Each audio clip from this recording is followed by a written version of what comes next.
Good morning, I'm Ben Major of Finextra. I'm here at the SAP Financial Services Forum in London, and we're going to be talking a bit about core banking transformation and digital.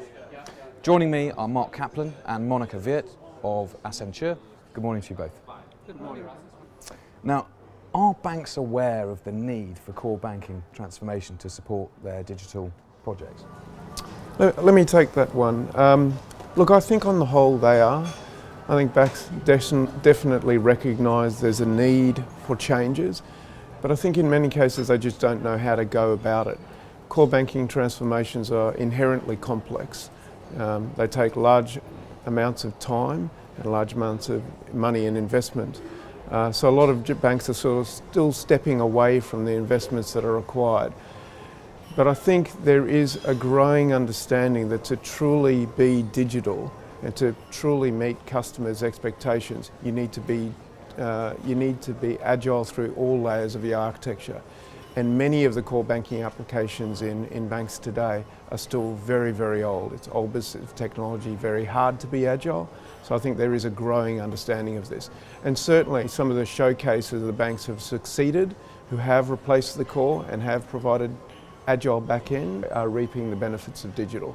So those stories are becoming more and more prevalent.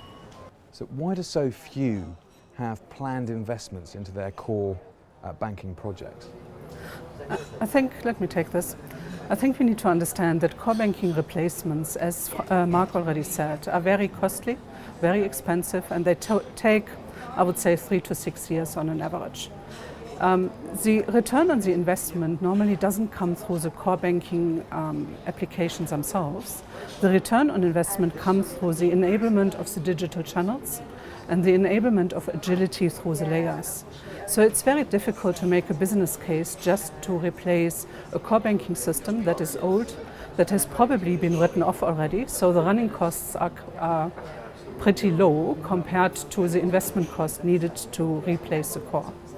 That's why I think several banks struggle to find the right business case to enable them to start replacing the core.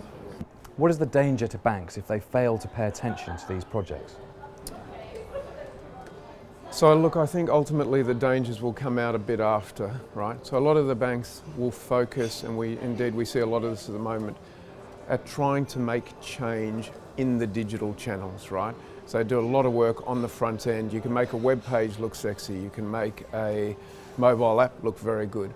But ultimately, if you don't have that agility built through all layers, and I mean in the front end application, in the mid-tier, and in the back-end application or the core banking application, ultimately an organisation cannot be fully digital.